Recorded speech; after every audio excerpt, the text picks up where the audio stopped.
Field আপনার দেখা যায় অনেক সময় অলিগেমিক লাং ফিল্ড থাকে, মানে লাং ভাস্কুলার গুলো লেস প্রমিনেন্ট থাকে। এই ধরনের যদি আমরা কোনো এক্সরে পাই, আমরা সাধারণত তাকে পেরিকার্ডিয়াল ইফিউশন হিসাবে আমরা ধরে থাকি। তাহলে কিভাবে আপনি বলবেন যে x-ray chest view showing heart enlarge in transverse diameter, globular or pear shape with clear cut মার্জিনটা ক্লিয়ার কাট থাকে, আর অলিগেমিক লাং ফিল্ড থাকবে। both dome of the diaphragm are normal, costophrenic angle normal, and cardiophrenic angle থাকে সাধারণত acute থাকে cardiophrenic angle, যেমন this one is the cardiophrenic angle, দেখেন একেবারে শার্পলি বোঝা যাচ্ছে যে acute cardiophrenic angle।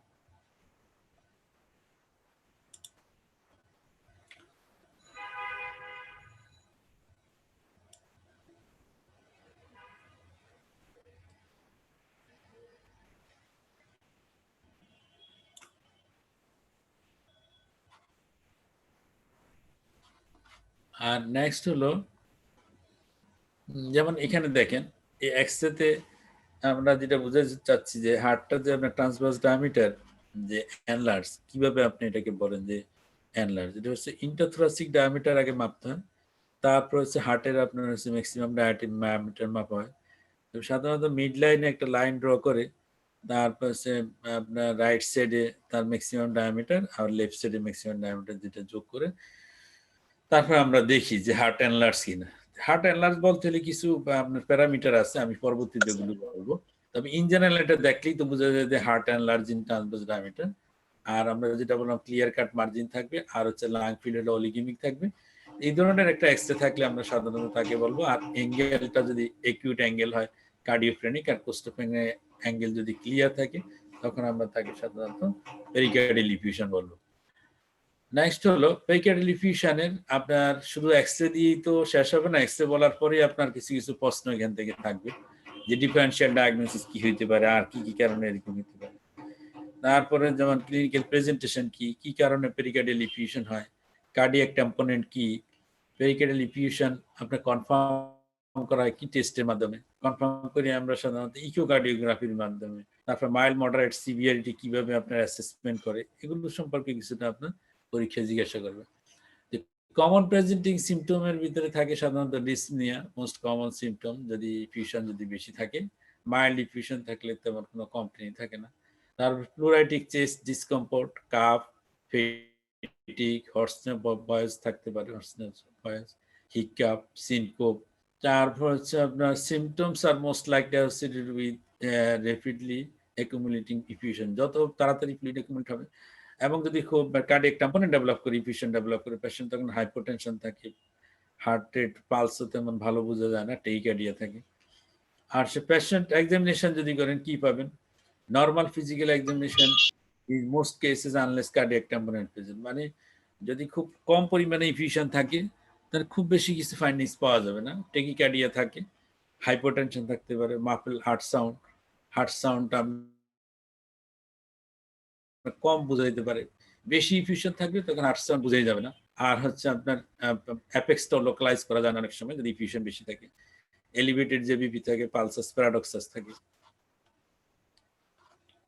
যেমন পেরিকার্ডিয়াল ইফিউশনের যে সাইনগুলো যদি আমরা একটু ভালোভাবে দেখি, পরীক্ষা অনেক সময় জিজ্ঞাসা করা হয় যে পেরিকার্ডিয়াল ইফিউশন হলে এই রোগীর আপনি কি কি ফাইন্ডিংস পাবেন এক্সামিনেশন করে। যেমন পালস লো ভলিউম হবে, সাধারণত মডারেট টু সিভিয়ার যদি হয় ইফিউশন সেই ক্ষেত্রে আমরা লো ভলিউম পালস পাবেন, tachycardia, maybe pulsus paradoxus, indicated cardiac temporal. Jugular venous pressure raise থাকবে যাকে কুশমল সাইন পজিটিভ পাওয়া যায়। ব্লাড প্রেশার হচ্ছে fall of systolic blood pressure, narrow pulse pressure থাকে। Pericardium area of cardiac dullness increase, apex beat difficult to palpate, heart sound হচ্ছে muffle or distant. আর হচ্ছে আপনারা জানেন যে ইনফিরিয়র অ্যাঙ্গেল অফ দ্য স্ক্যাপুলাতে দেখা যায় ব্রঙ্কেল ব্রেথ সাউন্ড পাওয়া যায়, তখন তাকে আপনারা বলেন ইউয়ার্ট সাইন বলেন। হেপাটোমেগালি পাওয়া যেতে পারে, অনেক সময় টেন্ডার হেপাটোমেগালি থাকে। আর পেরিকার্ডিয়াল ইফিউশনের কজ তখন জিজ্ঞাসা করবে কি কারণে পেরিকার্ডিয়াল ইফিউশন হয়েছে, কজ কি, কেন হয়, কমন কজগুলো কি কি। আমরা সাধারণত দেখি দুইটা গ্রুপ থাকে, একটা হচ্ছে ইনফেক্টিভ কজ আর একটা হচ্ছে নন ইনফেক্টিভ কজ। ইনফেক্টিভ কজের ভিতরে হচ্ছে যেমন ভাইরাল, ভাইরাল ভিতরে হচ্ছে অ্যান্টারোভাইরাস, তারপর হচ্ছে হারপিস ভাইরাস, অ্যাডেনো ভাইরাস, পার্বোভাইরাস, এই ভাইরাসগুলো হচ্ছে কমন, যেগুলো হচ্ছে ইনফিউশন করে। আর ব্যাকটেরিয়া হচ্ছে মাইক্রোব্যাকটেরিয়াম, টিউবারক্লোসিস, নিউমোকক্কাস, স্টেফাইলোকক্কাস, ক্লক্সেলা বার্নেটি। কিছু ফাঙ্গাসের মাধ্যমে ইনফিউশন হতে পারে। তবে কমন কজ হলো ভাইরাল অ্যান্ড ব্যাকটেরিয়াল কজগুলো কমন। এছাড়া নন ইনফেক্টিভ কজ আপনারা দেখবেন অনেক সময় আমরা ওয়ার্ডে পাই, যেমন হাইপোথাইরয়েড, মায়োকার্ডিয়াল ইনফাকশনের পরে ম্যালিগনেন্সির কারণে ইউরিমিয়ার জন্য আপনার ইনফিউশন ডেভেলপ করে, অথবা cirrhosis of the liver, nephrotic syndrome, এই সমস্ত পেশেন্টেরও পেরিকার্ডিয়াল ইনফিউশন থাকতে পারে। আমরা যদি কজগুলোকে সাজাই, যেমন rheumatic cause, malignant cause, metabolic cause এবং আদার কজ। তাহলে রিউমেটিক কজের ভিতরে হচ্ছে আপনি দেখবেন যে অ্যাসিলি হচ্ছে একটা ইম্পর্টেন্ট কজ, যেখানে স্যারোসাইটিস থাকে, pericardial effusion, pleural effusion, pericardial effusion develop করতে পারে। Rheumatoid arthritis, Sjogren syndrome, scleroderma, MCTD, sarcoidosis, তার ফ্যামিলিয়াল মেডিটেরেনিয়ান ফিভার। তারপর হচ্ছে আপনার ভাস্কুলাইটিসের ভিতরে কিছু কিছু ভাস্কুলাইটিসও আপনার ইনফিউশন হতে পারে। মেনিগনেন্সি যেমন কমন হচ্ছে যেটা আমরা পাই, লিউকেমিয়া, লিম্ফোমা, এই সমস্ত কারণে মেডিস্টিনাল কোনো গ্রোথ যদি থাকে, এই ক্যাডিয়াল মেসোথেলিওমা। আর হচ্ছে lung cancer, breast cancer, melanoma, এই সমস্ত কারণে আপনার কমনলি পেরিকার্ডিয়ামে আপনার ইনফিউশন ডেভেলপ করে। মেটাবলিক হচ্ছে ইউরেমিয়া, মিক্সিডিমা। মিক্সিডিমা হচ্ছে যে এন্ডোক্রাইন কজের ভিতরে আমরা পাচ্ছি। তাহলে দেখা যাচ্ছে যে এই সমস্ত কজগুলি আবার ইডিওপ্যাথিকও আছে, যে কোনো কারণ খুঁজে পাওয়া যায় না কজ পেরিকার্ডিয়াল ইনফিউশনের মোটামুটি। আর আমরা যে গ্রেডিং করি বাই দ্য ইকোকার্ডিওগ্রাফি, আপনারা জানেন যে ইকোকার্ডিওগ্রাফি করলে আমরা যদি দেখি during the diastole echo free space আমরা দেখি, সাধারণত আমরা পোস্টেরিয়রলি মেজার করে থাকি। এই মেজারমেন্টে যদি লেস দেন 10 মিলিমিটার যদি হয়, তখন মিলিমিটার যদি হয় আমরা বলি যে স্মল পেরিকার্ডিয়াল ইনফিউশন বা মাইল্ড পেরিকার্ডিয়াল ইনফিউশন। মডারেট বলি আমরা যখন 10 to 20 মিলিমিটার যদি হয়। আর হিউজ বা লার্জ পেরিকার্ডিয়াল ইনফিউশন বলি যদি মোর দেন 20 মিলিমিটার ইকো ফ্রি স্পেস যদি আমরা পাই, তখন আমরা তাকে বলি মানে লার্জ পেরিকার্ডিয়াল ইনফিউশন। নেক্সট হচ্ছে আপনার যে কমন এক্সেস যেগুলো থাকে, যে মাইট্রাল স্টেনোসিস অথবা mitral valvular disease, mitral regurgitation আর মাইট্রাল স্টেনোসিস, এইভাবে থাকে মাল্টিভালভুলার ডিজিজ। এই ধরনের এক্সরে কিন্তু আপনার পরীক্ষা থাকে। তা আমাদের টিপিক্যাল মাইট্রাল স্টেনোসিস এক্সরেটা একটু জানা থাকলে বাকিগুলো আপনার সহজ। যেমন মাইট্রাল স্টেনোসিস আপনারা জানেন যে টিপিক্যাল মাইট্রাল স্টেনোসিস মানে কি, মাইট্রাল ভালভটা ন্যারো হয়ে যায়, যার জন্য হচ্ছে লেফট এট্রিয়ামটা এনলার্জ করতে থাকে। এখন লেফট এট্রিয়াম যদি এনলার্জ করতে থাকে, বড় হয়, তাহলে লেফট এট্রিয়াম সেন্টার ডেন্সিটিটা কি হবে, ইনক্রিজ করবে। আবার একটা বর্ডার নতুন করে তৈরি হবে, যেমন right border form by the right atrium and the right ventricle. দেখা যায় যে লেফট এট্রিয়ামটা বড় হওয়ার কারণে মনে হচ্ছে যে রাইট সাইডে একটা ডাবল বর্ডার মনে হয়, আরেকটা বর্ডার তৈরি হয়ে যাচ্ছে। তারপর লেফট এট্রিয়াম বড় হওয়ার জন্য এখানে আপনার দেখা যায় লেফট এট্রিয়াম এনলার্জমেন্টের জন্য স্ট্রেটেনিং হয়ে যায়। Left atrium enlargement pulmonary artery dilated হওয়ার কারণে লেফট হার্ট বর্ডারটা আপনার স্ট্রেট হয়ে যাচ্ছে। নেক্সট হলো যে ব্রঙ্কাস যে থাকে, আমরা জানি কেরিনা থাকে, কেরিনা হচ্ছে একটা right principal bronchus, left principal bronchus. দেখেন লেফট এট্রিয়ামের কম্প্রেশনের কারণে আপনার হচ্ছে কি এই লেফট প্রিন্সিপাল ব্রঙ্কাসটা উপরের দিকে উঠে যায়, যার জন্য লেফট প্রিন্সিপাল ব্রঙ্কাসটা হরিজন্টাল পজিশন আমরা বলি। তারপর আবার বলি অ্যাঙ্গেল অফ দ্য কেরিনা ওয়াইড হয়ে যায়, যতটুকু আগে থাকতো ন্যারো, এটা ওয়াইড হয়ে যেতে পারে। এই সমস্ত ফিচারগুলো খুব ইম্পর্টেন্ট। আর আপনারা জানেন যে লেফট এট্রিয়ামে লেফট ভেন্ট্রিকেল, এমএস এর ক্ষেত্রে লেফট ভেন্ট্রিকেল কিন্তু তেমন বড় হয় না, লেফট ভেন্ট্রিকেলটা ছোট থাকে, স্মল থাকে। বড় হয় হচ্ছে পালমারি হাইপারটেনশনের সাথে আপনার রিলেটেড, তখন হচ্ছে রাইট ভেন্ট্রিকেলটা এনলার্জ করে। রাইট ভেন্ট্রিকেল এনলার্জ করলে দেখা যাবে অ্যাপেক্সটা কিন্তু উপরের দিকে চলে যাচ্ছে, ডায়াফ্রাম থেকে উপরের দিকে চলে যাচ্ছে। তাহলে right ventricular type of enlargement থাকতে পারে। কিন্তু ইউজুয়ালি মাইট্রাল স্টেনোসিস যে ফিউর কেসের ক্ষেত্রে আপনি দেখবেন যে কার্ডিওমেগালি থাকে না, আপনারা পালপেট করলেও দেখেন যে সে অ্যাপেক্সটা থাকে medial to the mid clavicular line.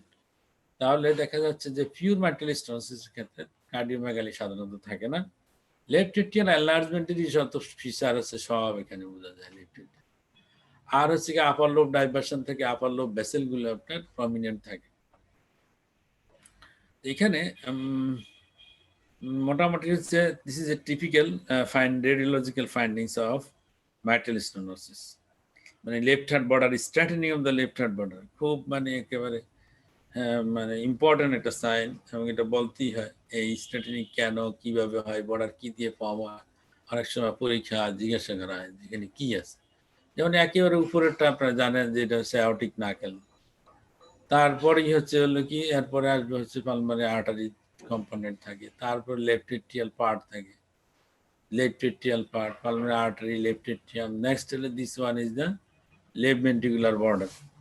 তাহলে এই বর্ডারগুলো দিয়েই হচ্ছে কি আপনার স্ট্যাটিনিং মানে এই of the left heart border এবং লেফট হার্ট বর্ডারে তখন কম্পোনেন্টগুলো জিজ্ঞাসা করে। তাহলে এক্সরেতে আমরা স্ট্যাটিনিং এ পাচ্ছি, লেফট এট্রিয়াল এনলার্জমেন্টের ফিচার পাচ্ছি, অনেক সময় right atrial right ventricular dilatation হয়, right atrial right ventricular dilatation ফিচারও আপনি পাবেন। আর এই সমস্ত কারণে আপনার হচ্ছে কেরিনার অ্যাঙ্গেলটা ওয়াইড হয়ে যেতে পারে। নেক্সট হচ্ছে আরো অনেকগুলো ফাইন্ডিংস থাকে, আপনার সব ফাইন্ডিংস সব একসাথে পাবেন না, তবে অনেক সময় পরীক্ষায় জিজ্ঞাসা করে যে আপনার কি কি আরো পেতে পারেন। তো সেই ফাইন্ডিংস গুলির ভিতরে যেমন আপার লোব বেইন ডাইলেটেড থেকে আমরা জানি যেটাকে আপার লোব ডাইভার্সন আমরা বলি, হার্লি তারপর হচ্ছে normally the ratio between the upper lobe and the lower বোন ভেইন হচ্ছে লোবের ভেইন হচ্ছে 1:1 থাকে, মানে উপরে যদি একটা পান নিচে তিনটা পাবেন, নিচের দিকেই একটু প্রমিনেন্ট থাকে। আর যদি মাইটাল স্টোন আছে সেক্ষেত্রে 1:1 হয়ে যায়। তারপরে হচ্ছে straightening of the left border of the heart and the fullness of the pulmonary conus and the filling of the pulmonary bay due to the enlargement of the left atrium. তারপর হচ্ছে Kerley B line, আপনারা জানেন যে horizontal septal line থাকে in the costophrenic angle indicating the pulmonary hypertension. It is due to the fluid in the interlobular space and the dilated lymphatics. তারপর হচ্ছে double shadow in the right border of the heart due to the enlargement of left atrium. Next widening of the carina, left bronchus appears horizontal due to the enlarged left atrium. Pulmonary edema থাকতে পারে। তার হচ্ছে mortering reticulonodular shadow due to the pulmonary hemosiderosis। আর হচ্ছে calcified shadow of the mitral valve। কখনো কখনো দেখবেন যে একেবারে এক্সরেতে পরিষ্কার বোঝা যায় যে মাইট্রাল ভালভে ক্যালসিফিকেশন থাকে, পরিষ্কার ক্যালসিফিকেশন বোঝা যায়। তো এখানে আমরা দেখছি যে ডাবল বর্ডারটা অনেক সুন্দর বোঝা যাচ্ছে। এখানে একটা বর্ডার আছে বা ভিতরের দিকে দেখেন একেবারে কনসেন্ট্রেটেড, মানে এটা হলো লেফট এট্রিয়াল এনলার্জমেন্টের জন্য এরকম বোঝা যায়, ডাবল ডেন্সিটি। তো আপনারা এখানে আপনারা দেখেন এই যে লেফট এট্রিয়াম এনলার্জমেন্টের জন্য লেফট প্রিন্সিপাল ব্রঙ্কাসকে উপরের দিকে ধাক্কা দিয়ে উঠে ফেলছে এবং কেরিনার অ্যাঙ্গেল মোর দ্যান 75 ডিগ্রি বেশি হয়ে গেছে, অ্যাঙ্গেলটা বড় হয়েছে। এবং এদিকে এনলার্জমেন্টের জন্য উপরের দিকে এনলার্জমেন্টের জন্য হচ্ছে ব্রঙ্কাসের উপর প্রেসার, এদিকের জন্য রাইট হার্ট বর্ডার, আর এদিকে এনলার্জমেন্টের জন্য starting of the left heart border. তারপর হচ্ছে আপনার দেখেন যেমন এখানে অনেক সময় পরিষ্কার বুঝেও যায়, এয়ার বঙ্কিওগ্রামের জন্য দেখা যাচ্ছে যে আপনার লেফট প্রিন্সিপাল ব্রঙ্কাসের যে হরিজন্টাল পজিশন একেবারে হরিজন্টাল হয়ে গেছে, অনেক সময় ক্লিয়ারলি বোঝা যায়। বর্ডারটা দেখেন অ্যাওর্টা, তারপর pulmonary artery, left atrial appendix, left ventricle, হচ্ছে রাইট এট্রিয়াম, ভিতরের দিকে হচ্ছে আপনার লেফট এট্রিয়াম। এখানে দেখেন আপার লোব ডাইভার্সন গুলি একেবারে কি প্রমিনেন্ট, খুব সুন্দর বোঝা যায় যে 1:1 রেশিও, কিন্তু আগে ছিল উপরেরটা একটু কালো থাকে, নিচেরটা একটু সাদা সাদা থাকে, কিন্তু এখানে দেখেন দুই দিকে একই রকম। সবগুলো হচ্ছে পিওর এমএস মেটাল স্টোনোসিস। হ্যাঁ, নেক্সট হলো হ্যাঁ এই এক্সরে গুলোতে দেখেন দেখা যায় যে হার্টটা কিন্তু অনেক বড় হয়ে গেছে, এখানে দেখেন হার্ট এনলার্জ। এই ক্ষেত্রে আপনার ইয়েটা widening of the angle of the carina, তারপর লেফট এট্রিয়াম দেখেন বড়, পালমারি আর্টারি এদিকে প্রমিনেন্ট, সাথে হলো একটু লেফট ভেন্ট্রিকুলার ও এনলার্জমেন্ট আছে, এটা রাইট ভেন্ট্রিকেল প্রমিনেন্ট। এখন যদি এরকম এনলার্জমেন্ট থাকে তখন কিন্তু অ্যাসোসিয়েটেড মাইট্রাল রিগার্জিটেশনও থাকতে পারে। সাধারণত আমরা জানি মাইট্রাল রিগার্জিটেশন থাকলেই হচ্ছে লেফট ভেন্ট্রিকেল এনলার্জমেন্ট। যদি কার্ডিওমেগালি থাকে অবভিয়াস, সেই ক্ষেত্রে দুইটা পসিবিলিটিস, একটা হচ্ছে যে mitral stenosis with severe pulmonary hypertension, যার জন্য হচ্ছে right ventricle enlargement. Right ventricle এনলার্জমেন্টের এফেক্টসটা আপওয়ার্ড থাকে এবং এখানে একটা অ্যাঙ্গেল বোঝা যায়। আর যদি লেফট ভেন্ট্রিকেল এনলার্জমেন্ট হয় তখন দেখবেন ডায়াফ্রামের সাথে এখানে ক্লিয়ার কাট কোনো এয়ার স্পেস থাকবে না, তাহলে সেই ক্ষেত্রে আমরা বলবো লেফট ভেন্ট্রিকেল এনলার্জমেন্ট যদি থাকে সেখানে মাইট্রাল রিগার্জিটেশন অ্যাসোসিয়েটেড থাকার সম্ভাবনা বেশি। তাহলে হচ্ছে excessive view showing heart enlarged in transverse diameter, more likely MS with MR or MR, যেরকম enlargement আমরা পেলাম। Inferior MS heart easily not enlarged, কখনো কোনো enlarged দিতে পারে যদি RB enlargement হয় due to pulmonary hypertension, সেটা RB type of it. Straightening of the left heart border with the fullness and the outward bulging of the pulmonary conus. তারপর হচ্ছে double right heart border, জানেন আপনার load diversion, Kerley's ভিলাইন, এগুলো আপনি জানেন, এগুলো পাওয়া যাচ্ছে। এখন হচ্ছে নেক্সট আপনার অনেকগুলো এমএস যদি এরকম এক্সেস থাকে মাইট্রাল ভালভাল ডিজিজ, বিভিন্ন ধরনের প্রশ্ন আপনার সম্মুখীন হতে পারেন। যেমন কি কারণে মাইট্রাল স্টেনোসিস হয়, ক্লিনিক্যাল ফাইন্ডিংস কি পাবেন এই ধরনের একটা পেশেন্টের, হ্যাঁ আপনি কনফার্ম করবেন কিভাবে, গ্রেডিং করবেন কিভাবে, মাইট্রাল স্টেনোসিসে কি চিকিৎসা দিবেন, বিভিন্ন ধরনের প্রশ্ন। সুতরাং মাইট্রাল ভালভুলার ডিজিজ মানে হচ্ছে খুব ভালোভাবে পরীক্ষার সঙ্গে জানতে হবে। মাইট্রাল স্টেনোসিস আর একটা এএইচডি, এই দুটো ভালো মতো না জেনে পরীক্ষার হলে যাওয়াটা বোকামি। যেমন এমএস এর কজ আমরা জানি যে রিউমেটিক হলো 1 নম্বর কজ, ডিজেনারেটিভ কনজেনিটাল হতে পারে, সিস্টেমিক লুপাস এরিথ্রোমাটোসিস, এই সমস্ত কজ হলো কমন। মানে 4টা কজ যদি আমরা বলি, রিউমেটিক, ডিজেনারেটিভ, কনজেনিটাল আর এসিডি। নেক্সট হলো যে আমাদের এগুলো কিভাবে আমরা চিনবেন যে কোনটা কি ধরনের, রিউমেটিক, ডিজেনারেটিভ। আসলে এক্সরে দিয়ে তো আমরা এটি বুঝতে পারবো না, আলটিমেটলি আমাদেরকে যে কনফার্ম ডায়াগনোসিস যার মাধ্যমে করি ইকোকার্ডিওগ্রাফি হেল্প নিতে হবে। তখন ইকোকার্ডিওগ্রাফির মাধ্যমে আমরা শুধুমাত্র অনেক সময় কজগুলো ডিটেক্ট করতে পারি। যেমন রিউমেটিক যদি থাকে, কমিশুরাল ফিউশন থাকে, কমিশুরা বরাবরই আপনার ফিউশন হয়, লিফলেট থিকেনিং থাকে, তারপর কর্ডাল শর্টেনিং থাকে, ফিউশন থাকে, সুপারইম্পোজ আপনার ক্যালসিফিকেশন থাকে রিউমেটিক প্রসেসে।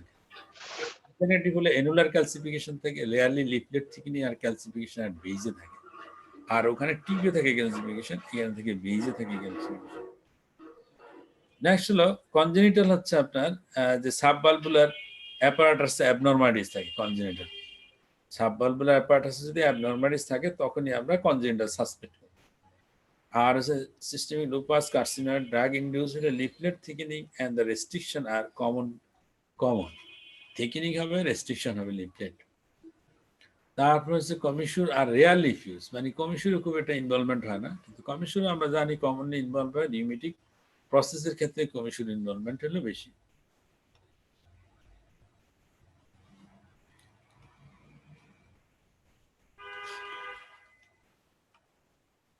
সিভিয়ারিটি আপনারা জানেন যে আমরা যে ওয়ার্কিং সিভিয়ারিটি গুলো হিসাব করি বা পরীক্ষা অনেক সময় জিজ্ঞাসা করে, সেখানে আমরা প্র্যাকটিক্যাল যে জিনিসগুলোকে আমরা ধরি, যে মাইল্ড আমরা তখনই বলি যে মোর দেন 1.5 থেকে 2 পর্যন্ত যদি হয় 2, এটাকে আমরা মাইল্ড ধরি।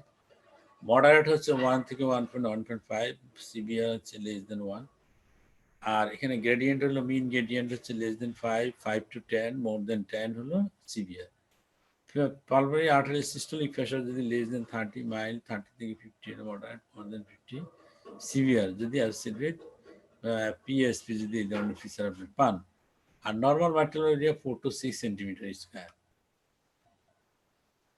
আর মাইট্রাল স্টেনোসিসের সেকেন্ডারি ফিচার অফ এমএস, অনেক সময় পরীক্ষা জিজ্ঞাসা করে যে এমএস এর সমস্যা কি, সেকেন্ডারি ইফেক্ট কি হতে পারে। সেকেন্ডারি ইফেক্ট যেগুলো হয়, যেমন mainly due to the elevation of the LA pressure, কারণ mitral valve stenosis LA pressure বেড়ে যাবে, LA and LA appendage dilatation হবে, increase chance of thrombus formation due to the blood stasis, dilated RA, RV, and paradoxical septal motion may be seen due to the pulmonary hypertension. এবং পালমারি যদি আপনার valvular stenosis পান mitral, সেক্ষেত্রে আমরা উইলকিন স্কোরের মাধ্যমে scoring করি, মোবিলিটি, থিকনেস, ক্যালসিফিকেশন, সাবভালভুলার চেঞ্জ দিয়ে। এই স্কোরিং করার পর, স্কোরিং থেকে এটা হলো খুব ইম্পর্টেন্ট, আমাদের এটা কি আমরা সার্জারিতে নিব না ইন্টারভেনশনে নিব, কি করবো এটা অ্যাসেসমেন্ট করার জন্য খুবই দরকার হলো উইলকিন স্কোর। আমাদের হচ্ছে important for the choice of intervention, আমি কি করব। তারপর প্যারামিটার অ্যাসেস আর হচ্ছে valve mobility, thickening, calcification, subvalvular pathology. Each parameter give score 1 to 4, প্রত্যেকটার হচ্ছে মোবিলিটি একটাতে 4, থিকনেস সবগুলো 1 থেকে 4 করে। তাহলে হচ্ছে দেখা যাচ্ছে ম্যাক্সিমাম হচ্ছে আপনার 4, 4, 16 পর্যন্ত না। Total score is a sum of the 4 individual scoring score less than or equal to the age যদি হয় excellent candidate for PTMC। আর স্কোর যদি মোর দ্যান 12 যদি হয় ইউজুয়ালি হচ্ছে আপনার likely to have satisfactory result, less likely মানে mitral যদি আমরা ইয়ে করি কি বলে মাইটাল স্টোনোসিসের ক্ষেত্রে যদি পিটিএমসি করেন সেক্ষেত্রে আমরা স্যাটিসফ্যাক্টরি রেজাল্ট পাবেন না যদি মোর দ্যান 12 ওয়াইজ করি। এটা ভালো মতো জানতে হবে পরীক্ষায় ইলকিন স্কোর নিয়ে ধরে যে মোবিলিটি 1 2 3 4 কিভাবে অ্যাসেস করে, থিকেনিং কিভাবে, প্যারামিটার সব দেওয়া আছে, ক্যালসিফিকেশন, সাবঅলভেওলার চেঞ্জ।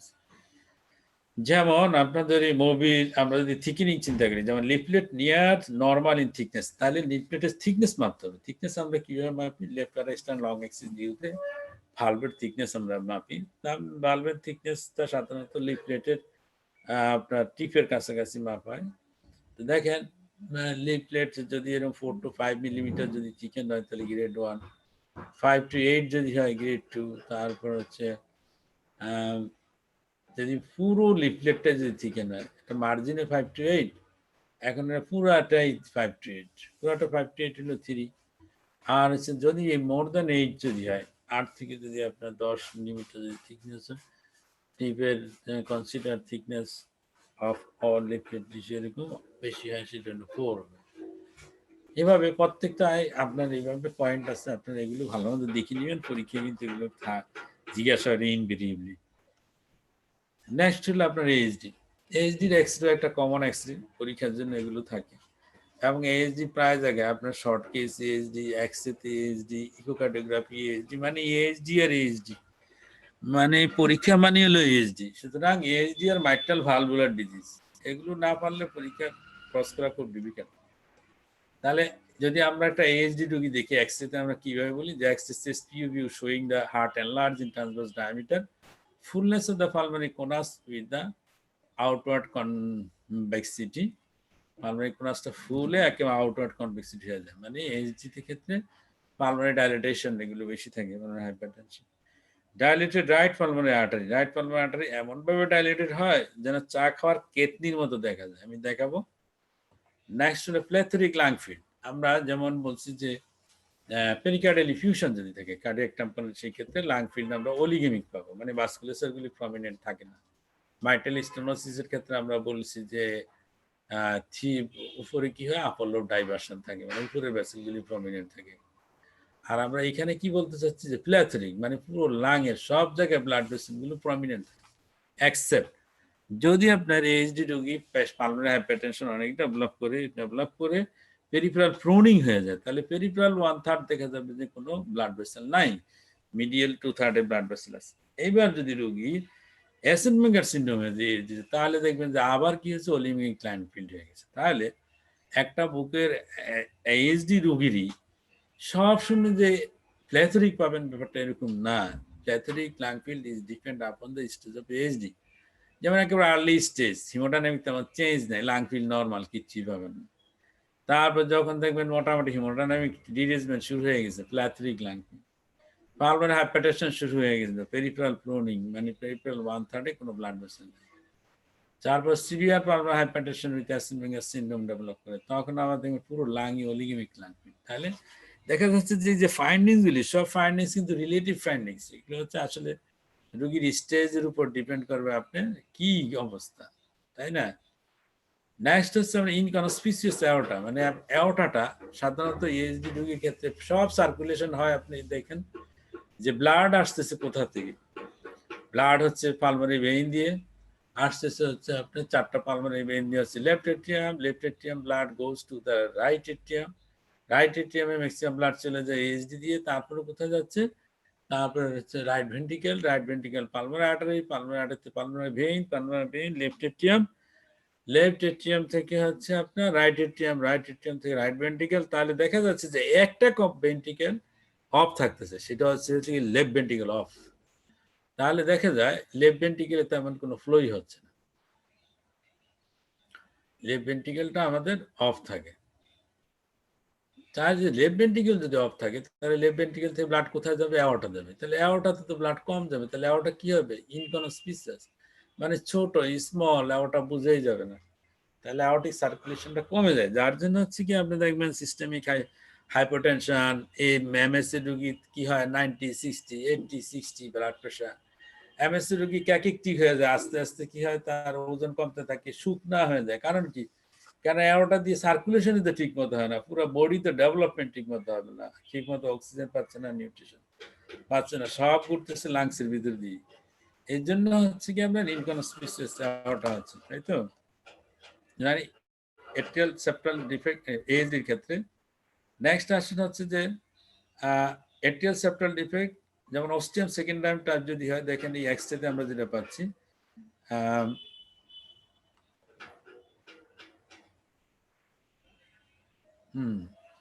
ওরা যেটা বলতেছে handle of jug form by the dilated right pulmonary artery, আর হচ্ছে body of the jug is form by the dilated RA and আরবি।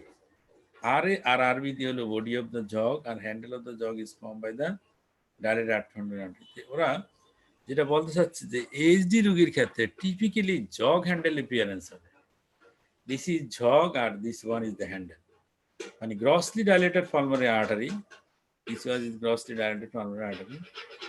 তারপর হচ্ছে রাইট ভেন্ট্রিকুলার ডাইলেটেশন, তারপর dilated right descending pulmonary artery, তারপর হচ্ছে রাইট এট্রিয়াল এনলার্জমেন্ট। তার এর জন্য হচ্ছে কি টিপিক্যাল জগ হ্যান্ডেল অ্যাপিয়ারেন্স হয় এইচডি ক্ষেত্রে। এইচডি তাহলে আমরা এখানে কি পাচ্ছি, রাইট পালমারি আর্টারি হচ্ছে প্রমিনেন্ট, আর ইনকনস্পিসিয়াস অ্যাওর্টা, তারপর হচ্ছে pulmonary artery dilated, next right ventricular type of apex, cardiomegaly is right ventricular type, prominent and dilated is right pulmonary artery.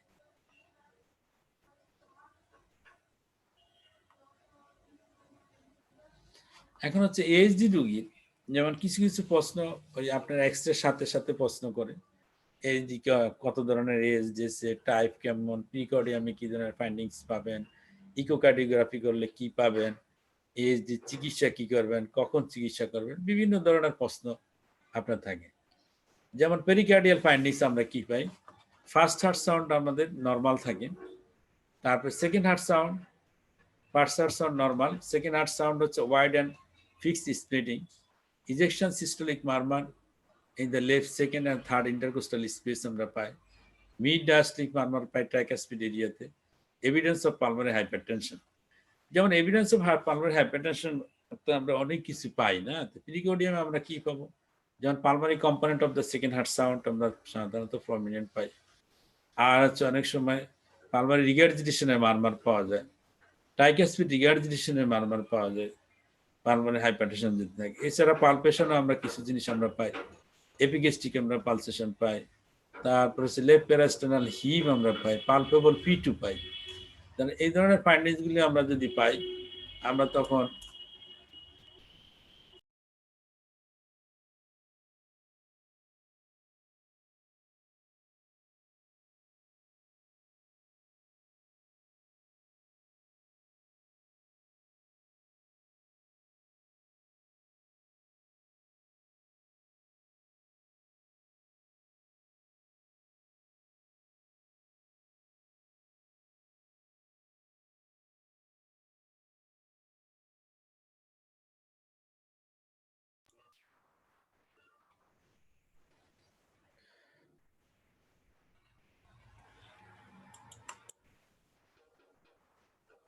তারপর হচ্ছে আপনার যে কমন হলো এইচডি আর বিএসডির এক্সরে বা পিডিএ। সাধারণত আমরা বিএসডির ক্ষেত্রে হলো বাইভেন্ট্রিকুলার এনলার্জমেন্ট পাই, আর হচ্ছে আপনার লেফট এট্রিয়াল এনলার্জমেন্ট থাকতে পারে।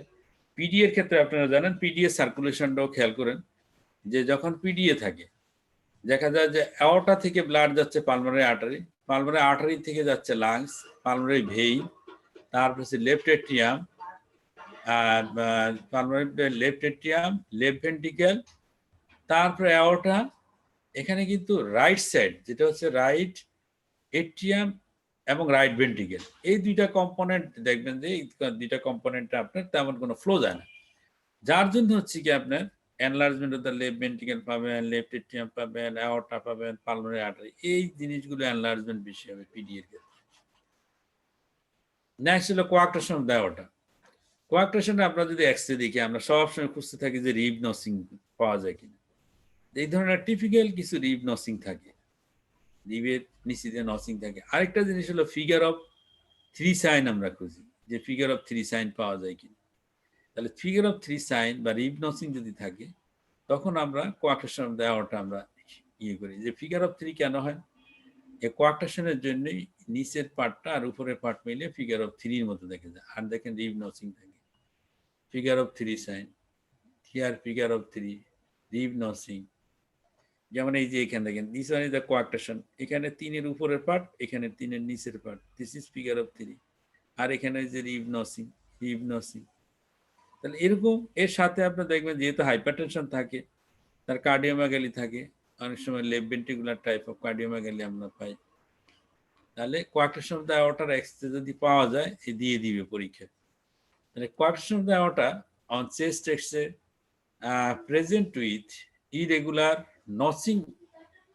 notching of the inferior margin of the posterior rib resulting from collateral flow through dilated and falsetile intercostal arteries. Intercostal arteries যেটা আপনার ডাইলেটেশনের জন্যই রিব নসিং সাথে এবং ফালসেটাইল নেচারের জন্য রিব নসিং। আর 3 সাইন ইজ হাইলি মানে পেনিট্রেটিং চেস্ট এক্স-রে যদি আপনি করেন, পেনিট্রেটিং ভিউ আমরা যেটা করি, পেনিট্রেটিং ভিউ করলে 3 সাইনটা ভালো বোঝা যায়। হার্ট এনলার্জ করতে পারে হাইপারটেনশনের কারণে। তারপর অ্যাওর্টিক নাকেল নেস প্রমিনেন্ট অর ইনকনস্পিসিয়াস থাকতে পারে কোয়াক্টেশন অফ দ্য অ্যাওর্টা।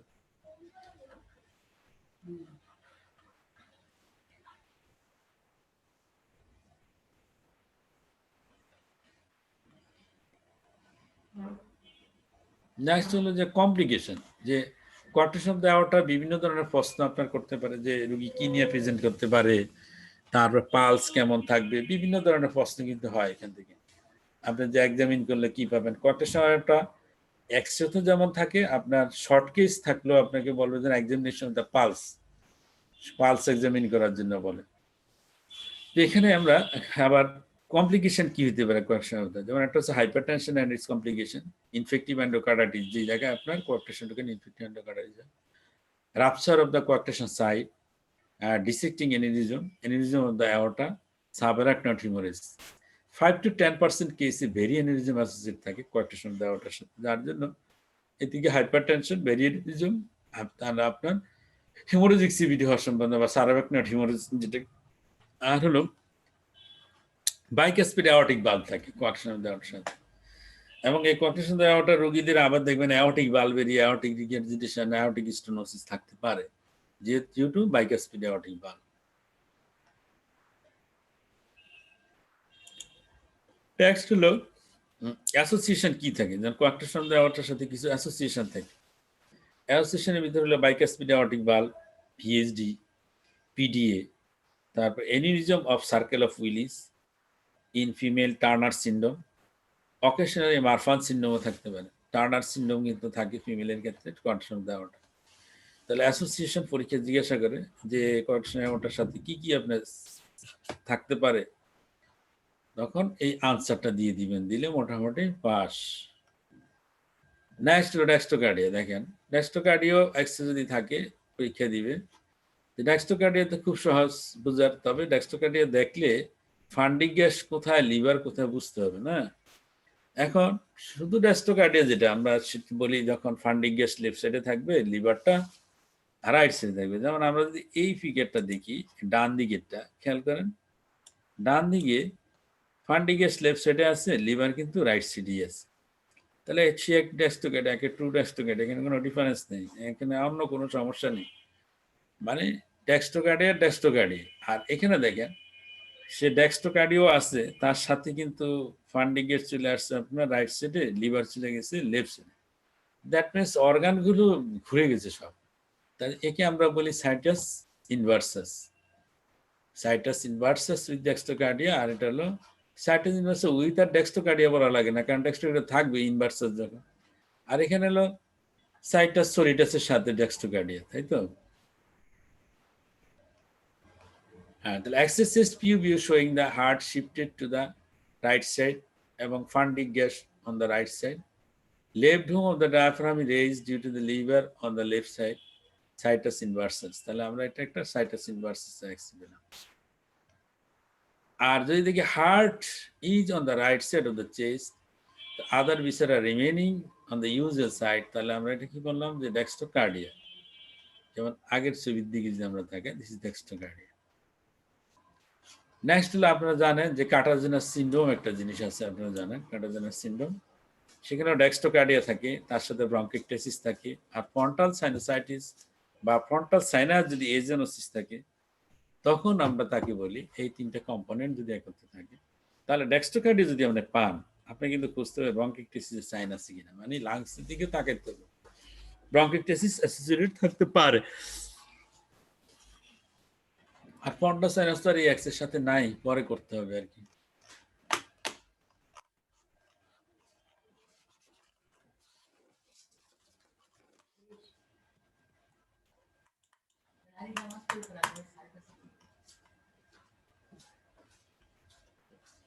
নেক্সট হলো শুধু কার্ডিওমেগালির অনেক সময় এক্সরে থাকে, যে কার্ডিওমেগালি আমরা জানি multiple valvular disease, cardiomyopathy, myocarditis, shunt anomalies, pericardial effusion, hyperdynamic circulation, anaemia, pregnancy, এই সমস্ত কন্ডিশনের ক্ষেত্রে আমরা দেখবেন যে এক্সরে হার্ট বড় থাকতে পারে। এখন কিভাবে আমরা কার্ডিওমেগালি অ্যাসেস করবেন? তাহলে cardio thoracic ratio should be less than হচ্ছে 0.55 on PAVU। That means A plus B by C আপনার হচ্ছে less than 0.55, A plus B। যদি C দিয়ে ভাগ করেন তাহলে লেস দেন 0.55। আর cardiothoracic ratio more than 0.55 suggestive of cardiomegaly in adult. আর যদি হচ্ছে মোর দেন হচ্ছে যদি আপনার 0.5 0.6 যদি হয়, তাহলে হচ্ছে কার্ডিওমেগালি নিউবর্ন। তাহলে কার্ডিওথোরাসিক রেশিও নর্মালি থাকবে হচ্ছে আপনার লেস দেন 0.55। যদি মোর দেন 0.55 হয়, তখন আমরা তাকে বলবো যে this is a case of cardiomegaly in adult.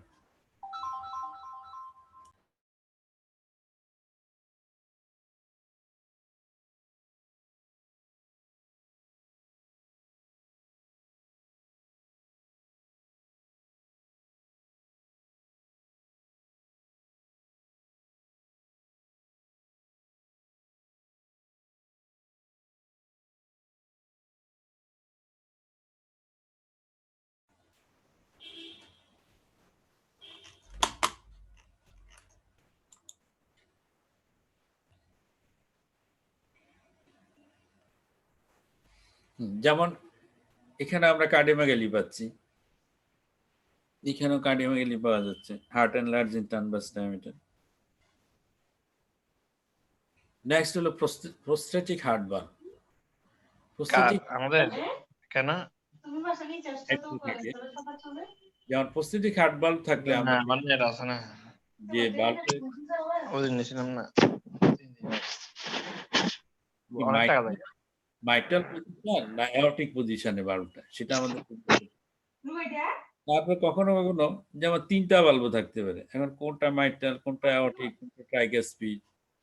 আবার কখনো কখনো চারটা বাল্ব থাকতে পারে, না এরকম তো জটিল অবস্থা, চারটা বাল্ব, এখন কোনটা কোন বাল্ব সেটাও বের করার সিস্টেম আছে প্রস্টেটিক বাল্বে। তবে আমাদের দেশে এত বাল্ব তো রিপ্লেসমেন্ট হয় না, আমাদের সাধারণত সিঙ্গেল বাল্ব, ডাবল বাল্ব, বড় জোর ট্রাইকাসিড বাল্ব রিপেয়ার করা হয়।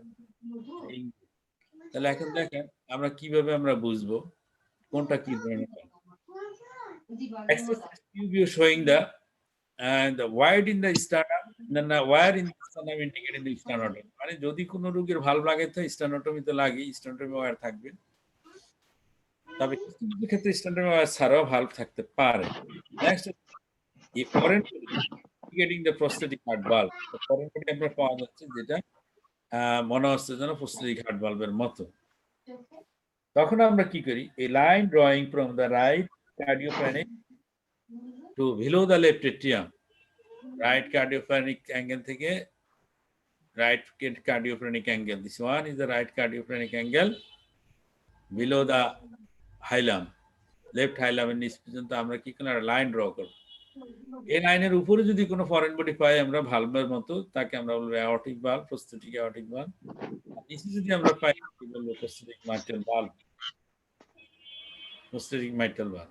তারপরে আসেন in lateral view, এটা হচ্ছে এপি ভিউতে। In lateral view, a line drawing from the hilum to the lower end of the sternum. আসেন আমরা একটা লাইন ড্র করি ল্যাটারাল ভিউ। এটা হচ্ছে লোয়ার অফ দ্য স্টারনাম পর্যন্ত যদি আমরা একটা লাইন ড্র করি হাইলাম থেকে শুরু করে, এই লাইনের উপরে যদি কোনো বাল্ব থাকে তাকে আমরা বলি অ্যাওর্টিক বাল্ব, তার নিচে যে বাল্ব থাকে তার নাম হচ্ছে মাইটাল বাল্ব। তাহলে অনেকটা সহজ কিভাবে আমরা ডিফারেন্সিয়েট করবেন। তাহলে in the lateral view, a line drawing from the hilum to the lower end of the sternum, above one is the aortic and below one is the mitral valve. তাহলে এখানে পরিষ্কার। তাহলে এই ক্ষেত্রেও দেখেন শুধু এখানে ভালভ দুইটা না, দুইটা ভালভও আছে, তার সাথে আবার একটা কি আইসিডি আছে। আইসিডি দুইটা কয়েল থাকে আপনারা জানেন, এটা হচ্ছে এসবিসি কয়েল, এটা হচ্ছে আরবি কয়েল। এসবিসি এবং আরবি কয়েল যদি এরকম থাকে আর এরকম যদি একটা জেনারেটর থাকে এরকম মোটা টাইপের বড়, তাহলে ওটার নাম হচ্ছে কি আইসিডি। তাহলে আইসিডিও আছে সাথে, একটা থাকলে আপনাকে সহজ ভালো লাগবে। আইসিডি ইনসিটু উইথ দুটো ভালভ রিপ্লেসমেন্ট করা আছে, একটা হচ্ছে অ্যাওর্টিক ভালভ আর একটা হচ্ছে মাইট্রাল ভালভ।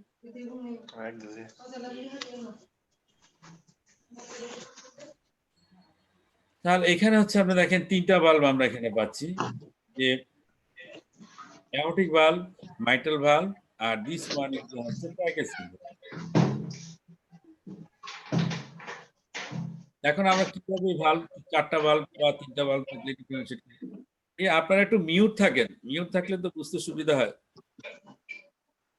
নেক্সট হলো যে দেখেন আমরা যদি ল্যাটারাল ভিউতে আসি, ল্যাটারাল ভিউতেই সবচেয়ে ইজি আপনার ডিফারেন্সিয়েট করা। যে আমরা প্রথমে বললাম lower end of the sternum থেকে হাইলাম পর্যন্ত একটা লাইন ড্র করলাম।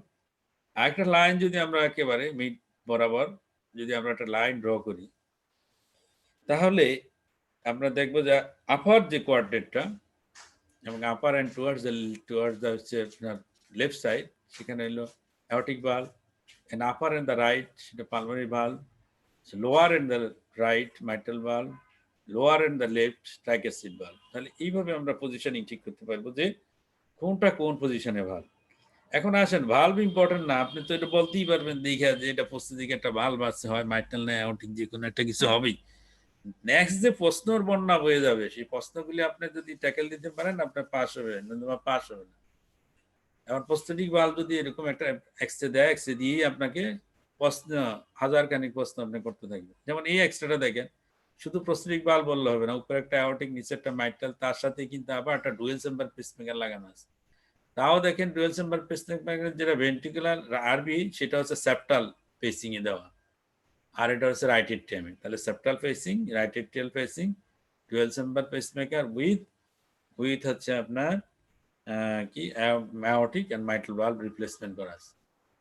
এখন আসেন ভালভ থেকে অনেক ধরনের প্রশ্ন, প্রস্তুতি ভালভ থেকে প্রস্তুতি ভালভ কত ধরনের আছে, প্রস্তুতি ভালভ কোনটা কার জন্য সুইটেবল, তারপর প্রস্তুতি ভালভ লাগালে কি কমপ্লিকেশন হতে পারে, বিভিন্ন ধরনের প্রশ্ন, প্রশ্নের শেষ নেই। আমি শুধু কমপ্লিকেশনটা একটু বলতে চাচ্ছিলাম, কি কি হয়, থ্রম্বোম্বোলিক ম্যানিফেস্টেশন হতে পারে, valve primary valve failure, valve লাগানোর পরেই মোটামুটি অপারেশন করার পরেই দেখা গেল আর ভালভ কাজ করে না, রোগী মরে গেল।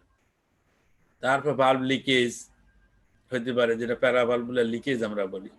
প্যারাভালভুলার লিকেজ কিভাবে বুঝবেন? অ্যাওর্টিক ভালভ রিপ্লেসমেন্ট করার পর যদি অ্যাওর্টিক এরিয়াতে যদি আপনি ডায়াস্ট্রিক মারমার পান, হালি diastolic murmur, that is aortic regurgitation murmur, that is aortic valve leakage. Mitral valve এরিয়াতে আপনার ভালভ লাগাইলেন কিন্তু তার ক্ষেত্রে আপনার পাচ্ছেন প্যানসিস্টোলিক মারমার, মানে তাহলে মাইট্রাল ভালভ লিকেজ। তাহলে লিকেজ বের করা খুব সহজ। আর হলো by the echocardiography. Primary valve failure assessment করে কিভাবে? বাই দি ইকোকার্ডিওগ্রাফি, খুব সহজ। Dehiscence of the valve from the side, যে সাইডে ভালভ লাগানো হয়েছে ওখান থেকে ভালভ ছুটে যাচ্ছে, স্টিচ দিচ্ছি খুলে যাচ্ছে।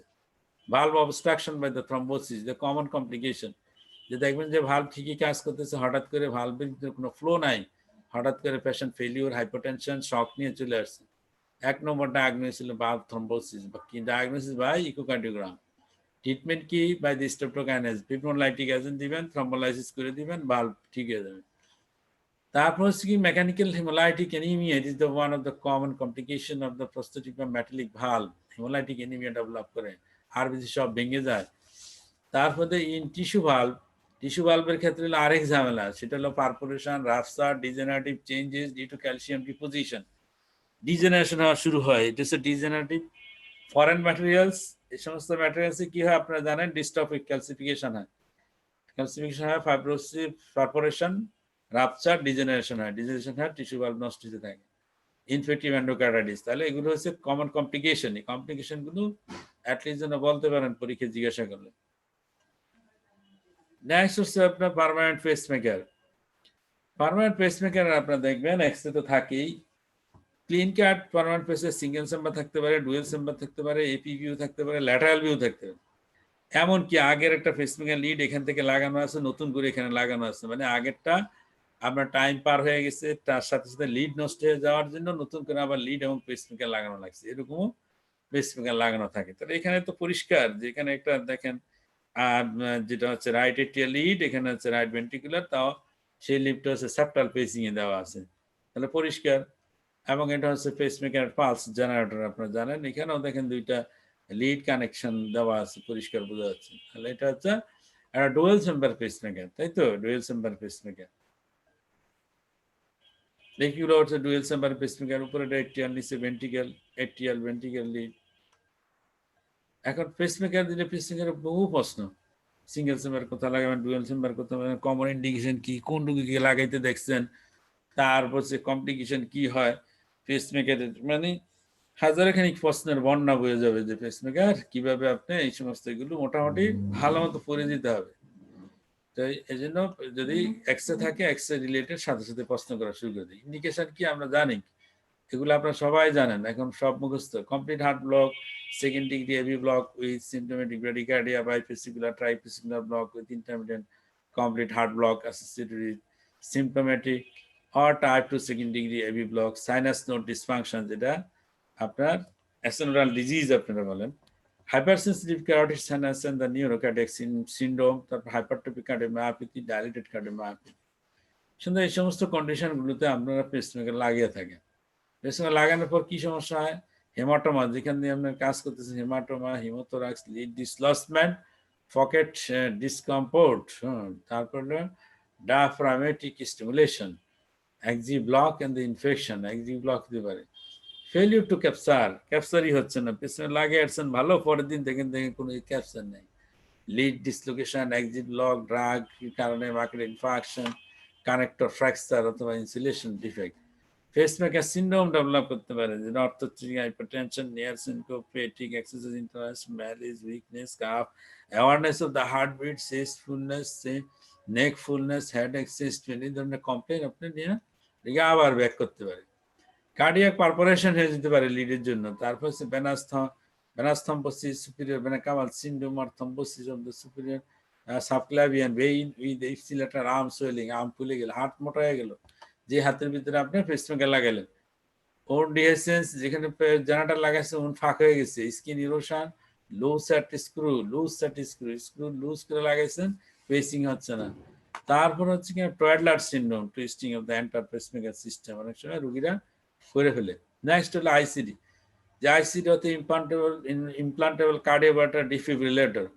এটা সম্পর্কে আপনারা জানেন যে implantable cardioverter defibrillator small electronic device is connected to the heart, it is use to continuously monitor, হার্টকে মনিটর করে, and help regular potential fast and the life threatening electrical problem of the heart. আপনারা জানেন বিটি এবং BF এর ক্ষেত্রে সাধারণত এটা লাগানো হয়, এই ধরনের machine. Patient with ischemic heart disease and LVF যদি less than equal to 40%, non-sustained VT যদি থাকে, inducible VT or atrial ventricular fibrillation by the electrophysiology study, this one is a class 1 indication for the ICD implantation. এটা জিজ্ঞাসা করবে, বলতে হবে। আর ICD আপনারা জানেন সাধারণত বাম দিকে জেনারেটর লাগানো থাকে, ডান দিকে আইসিডি লাগানো হয় না। জেনারেটর থাকে বাম দিকে, আর হচ্ছে শকিং কয়েল একটা থাকবে এসবিসি তে সুপিরিয়র ভেনা কাভা, আর একটা থাকবে হচ্ছে আপনার রাইট ভেন্ট্রিকেল, এই বরাবর শক দিবে, যাতে এমন ভাবে শক দিতে পারে যেন হাড়টা মাঝখানে থাকে, এবং শক দিলে যেন সে ডিপোলারাইজ হয়ে যেতে পারে। নেক্সট হলো কার্ডিয়াক রিসিনক্রোনাইজেশন থেরাপি। আপনার জানেন CRT, cardiac resynchronization therapy has rapidly evolved as a standard therapy for the heart failure patient with ventricular conduction delay. যদি heart failure patient medical management করছেন, কোনো কাজ হচ্ছে না, সাথে যদি ভেন্ট্রিকুলার কন্ডাকশন ডিফেক্ট থাকে, সেই রোগীদের ক্ষেত্রেই আপনার সিআরটি লাগানো হয়। আপনারা জানেন সিআরটি কখন লাগায়, যেমন হার্ট ফেলিওরের সাথে এনওএস ফাংশনাল ক্লাস যদি মোর দেন ইকুয়াল টু 2 থাকে, মানে ফাংশন 2 এর উপরে যদি আপনার সিমটম থাকে, এবং ইএফ যদি হচ্ছে 35 বা 35 এর নিচে যদি থাকে, কিউআরএস ডিউরেশন যদি মোর দেন 130 মিলিসেকেন্ড হয়, আর ক্লাস 1 হচ্ছে মোর দেন 150 মিলিসেকেন্ড, এবং এলবিবি যদি থাকে, এই ইনজেকশন ফ্র্যাকশন কম, হার্ট ফেলিওর রোগী ম্যাক্সিমাম মেডিকেল ম্যানেজমেন্ট কোনো কাজ হচ্ছে না, কিউআরএস ডিউরেশন যদি হচ্ছে মোর দেন 150 মিলিসেকেন্ড, এলবিবি থাকে, this is the class 1 indication for the কি আইসিডি ইমপ্লান্টেশন। বাকিগুলো দরকার নেই, আমাদের ক্লাস 1টা বেশি ইম্পর্টেন্ট। নেক্সট আসেন হচ্ছে তাহলে most recent guideline on the heart failure gives a class 1 indication with the level of evidence A for the patient with symptomatic heart failure on ejection fraction less than equal to 30%, despite optimum medical management, LBBB, and a QRS duration more than equal to 150 millisecond.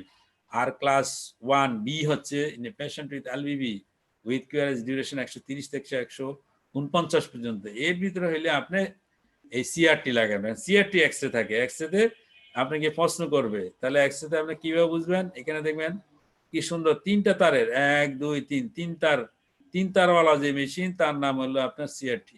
এক তার থাকে কোথায়? আর এ lead, আর এতে। আরেক তার কোথায়? আরবিতে থাকে, এই যে আরবিতে। আরেক তার কোথায়? লেফট ভেন্ট্রিকলে। কেমনে লেফট ভেন্ট্রিকলে ঢোকায়? করোনারি সাইনাস দিয়ে ঢোকায়। এই যে right atrial lead, right ventricular lead, তারপর আরবি coronary sinus lead, coronary sinus দিয়ে। তাহলে এরকম যদি 3টা লিড থাকে, আবার শকিং কয়েল আছে দেখেন, সিআরটি ডি, মানে এখানে শকিং কয়েল, এখানে শকিং কয়েল।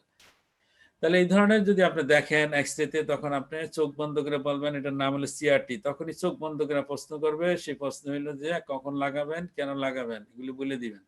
বলে দিলে পরীক্ষা পাস।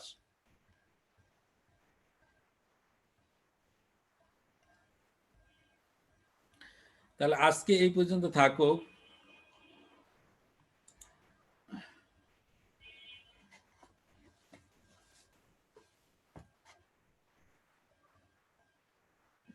আপনারা কি সবাই কি এনআইসিবিডির স্টুডেন্ট?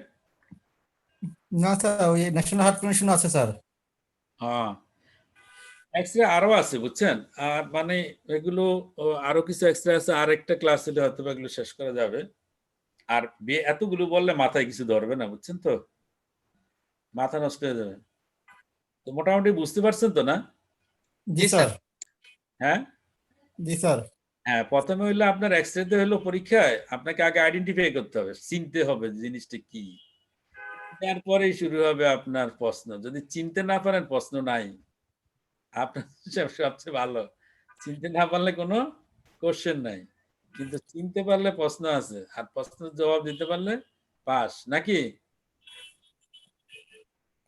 স্যার পেসমেকার, আইসিডি অথবা সিআরটি স্যার, এই 3টা স্যার ডিভাইসের ক্ষেত্রে লিড ছাড়া স্যার শুধু ডিভাইস মেশিন দেখে স্যার আইডেন্টিফাই করার কোনো উপায় আছে কিনা স্যার এক্সরেতে? ডিভাইস মেশিন তো ছেলে আপনার সিআরটি মেশিন বড় হয়, অনেক বড় হয়। হ্যাঁ, আবার ওখানে মেশিনে তো বললামই আমি, কি সুন্দর দেখালাম না।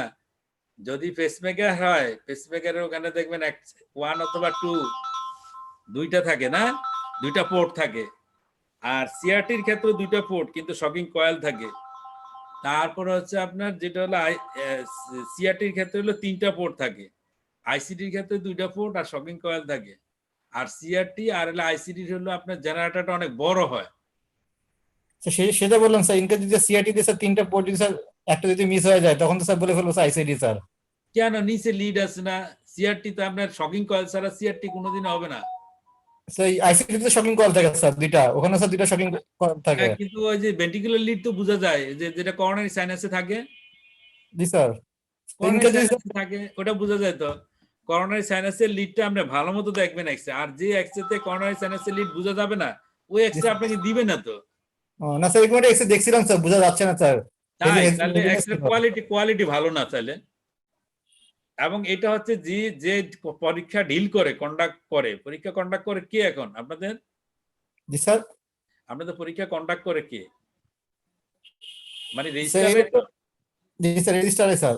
হ্যাঁ, ওই রেজিস্ট্রারদের সাথে একটু বলবেন যে ধরেন এক্সরে যেগুলো ভালো বোঝা যায় না, বোঝা যায়, ওই এক্সরে গুলো দিলে ভালো। কারণ হচ্ছে কি, আপনার তো যারা স্টুডেন্ট, এখন যেটাতে কিছুই বোঝা যায় না ওইটা দিয়ে লাভ কি?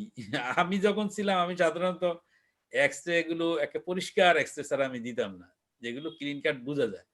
কারণ স্টুডেন্টরা তো ক্লিন কাট জিনিসই বুঝবে না। আর যেগুলো বোঝা যায় না সেগুলো বুঝবে কিভাবে? আপনি বুঝছেন কিনা আমার কথা? জি স্যার। তো এটা হচ্ছে আসলে ওই যে যারা পরীক্ষার সাথে থাকেন তাদেরই দায়িত্ব হচ্ছে এই জিনিসগুলো আমরা পরিষ্কার জিনিসগুলো দেওয়া। আমরা সবসময় চেষ্টা করতাম ইনস্ট্রুমেন্ট গুলো যদি নষ্ট ইনস্ট্রুমেন্ট থেকে ফেলে দিতাম। দিয়ে নতুন ইনস্ট্রুমেন্ট দিতাম। এক্স-রে গুলো একেবারে যেগুলো সাদা হয়ে গেছে বোঝা যায় না, এগুলো আমরা কিন্তু রেখে দিয়ে ভালো পরিষ্কার এক্স-রে দিতাম। যাতে হয় কি আপনি বেসিক নলেজটা থাকলে আপনি যেন আইডেন্টিফাই করতে পারেন। যে এইটা হলো এক্স-রে, তাই তো? অনেক সময় দেখা যায় স্যাররাও তো এক্স-রে নিয়ে চলে আসে। যার জন্য হয় কি আপনার ওই ইয়েটা পরিষ্কার এক্স-রে হইলে যে কেউ যেমন এই যে আমি যেভাবে আপনাকে বুঝিয়ে দিলাম যেমন আপনি কি কোয়ার্টার সময়টা কিভাবে বুঝবেন, তাই না? এইচডি পেশেন্ট কিভাবে, এমএস এর পেশেন্ট, সিআরটি, আইসিডি, তারপর আরো আছে তো। PD device, PDA device, BSD device, HD device এগুলো আছে কিন্তু। আজকে এতগুলো পারা যাচ্ছে না। বুঝছেন তো? আরো অনেকগুলো বাকি আছে। টপ আছে। এগুলো আরেকটা ক্লাস হলে আমি বাকিটা নিতে পারবো। তো এখন এগুলোর বেসিক তো আছে খুব সুন্দর যে কোনটা কিভাবে বোঝা যায়। এখন আপনার যদি এক্সরেটা যদি পরিষ্কার না হয় তা আমরা তো বেসিক এপ্লাই করতে পারবেন না তখন। তখন তো মুখস্থ করে আসতে হবে যে ওই এক্সরের কোণাতে যদি আর লেখা থাকে ওইটার নাম হলো সিআরটি, এই এক্সরের কোণা যদি 75 লেখা থাকে ওইটা হচ্ছে তাই তো? এভাবে মুখস্থ করতে হবে। আর কোনো কোশ্চেন?